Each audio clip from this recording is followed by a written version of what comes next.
Gray sweatpants season is almost over.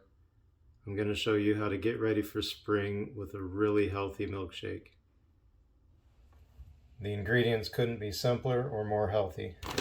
Blueberries, unsweetened almond milk, and either chocolate or in this case vanilla protein powder. We'll start by measuring out 1 cup of blueberries. Pour them in the glass. Add 1 cup of almond milk.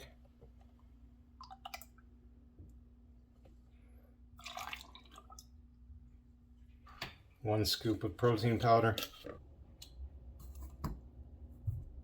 And then mix it all up.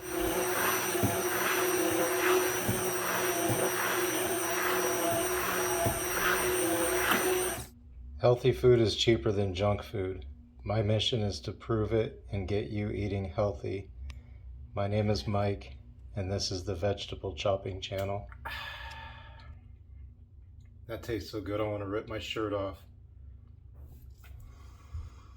See you next gray sweatpants season.